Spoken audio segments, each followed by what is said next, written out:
Okay guys, so it is rare that I talk about news on this channel, but this is actually something that's very exciting and I definitely wanted to dive into. So as you probably already heard on Twitter, officially about like maybe 2 or so hours ago as I'm recording this video, Funimation and Crunchyroll have announced that they are merging all of Funimation's content, or a majority of Funimation's content, and another streaming service called Wakamin, which I've never actually heard of, but they're merging all of their content onto Crunchyroll. And I wanted to talk about this not only because it's exciting news for us anime fans, but because of the fact that I'm honestly surprised that this is happening. Because once we all heard that Sony was buying Crunchyroll and once the official purchase actually went through, we all kind of silently figured that Funimation would actually be absorbing Crunchyroll and that Crunchyroll would get phased out eventually. But it seems like the opposite is actually happening. It seems like for some reason, even though Sony has owned Funimation for multiple years now, they're putting all their eggs into the basket of Crunchyroll, which is actually good for us anime fans because that means there's one less service, actually 2, because of that Wakamin service, which again, I never heard of, so I had to go up and look up exactly what kind of anime they actually offer on their service. But now that we don't have to pay for Funimation and that service anymore, we can just pay for Crunchyroll and basically get most of our anime from there. You know, we still have to pay for Netflix and Hulu and all those other services that actually have other anime on there that don't go to Crunchyroll or Funimation, but still, that's less money each month we have to pay in order to watch anime. And just in case some of you are wondering whether or not you should stay subscribed to both services, this is actually coming from the official Twitter account for both Crunchyroll and Funimation. All new series from the upcoming spring 2022 season will stream exclusively on Crunchyroll going forward, and you will be able to watch 80% of Funimation and Wakamin's most popular existing series on Crunchyroll by the end of March 2022. So if you already have a Crunchyroll subscription, then you're all set to go ahead and cancel Funimation when you're ready. Please know that you won't see your Funimation watch history or queue in Crunchyroll yet. We're working on that right now. So basically what they're saying is that if you want to, you can go ahead and just cancel your Funimation account right now so you don't have to pay for both services. I personally am going to hold on to it until I know that all the anime that I plan on watching on Funimation are actually over on Crunchyroll. And I guess like this post mentioned, if you have a watch queue or watch history over on Funimation, because of the fact that they don't have those up and running on Crunchyroll just yet to transfer over from Funimation, if you don't want to lose that, I guess you should still hold on to your Funimation subscription. But for the most part, if you don't really care about that, then it's best to just cancel your Funimation subscription right now.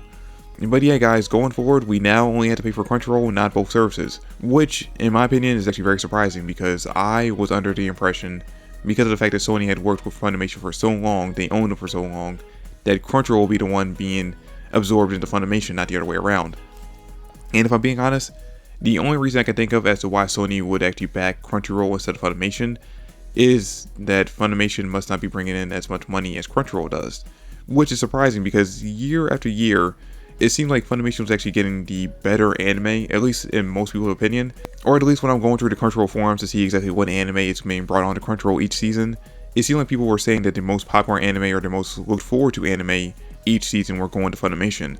So you would think that Funimation actually would be doing better than Crunchyroll right now because of the fact that they're getting the most popular anime. But I guess that's not the case, and I haven't looked up any of the numbers, so I don't know exactly if Crunchyroll is doing better subscriber-wise than Funimation is. But by the fact that Funimation is being absorbed into Crunchyroll and not the other way around, I would have to think that's the case. Now, this does bring up the question, what is going to happen to the dub studio over for Funimation? Because that is located out in Texas, and I believe the Crunchyroll studio is located in, I want to say California? I'm not exactly sure, but does this mean that the people who are working over at the Funimation dub studio are going to have to move over, like the voice actors? Are they going to have to move over to doing their business over in California or wherever the Crunchyroll office is located? Or is their business or their building just going to be rebranded to be Crunchyroll instead? And another very important question, at least important to me, that I had was what is going to end up happening to the VRV app, which is actually where I watch most of my anime. And unfortunately, it seems like according to the Crunchyroll Twitter account, at least if I'm interpreting this correctly, it seems like VRV is actually going to be canceled or actually shut down at some point in the near future, and we're going to actually have to watch all our anime on Crunchyroll. And if I'm being perfectly honest, this is actually kind of disappointing because I actually prefer using the VRV app over Crunchyroll's app just because of the fact that their app kind of sucks and VRV is actually more well balanced. It's actually, you know, the UI is actually more advanced than the Crunchyroll one. Now hopefully this means that Crunchyroll will actually rework their UI and actually work a lot better than it actually does currently, but again, it's actually kind of disappointing knowing that I'm actually going to have to stop watching VRV and actually use Crunchyroll going forward. I mean, yeah, at the end of the day, all the anime that's on VRV is on Crunchyroll as well, so it's not like I'm losing any content.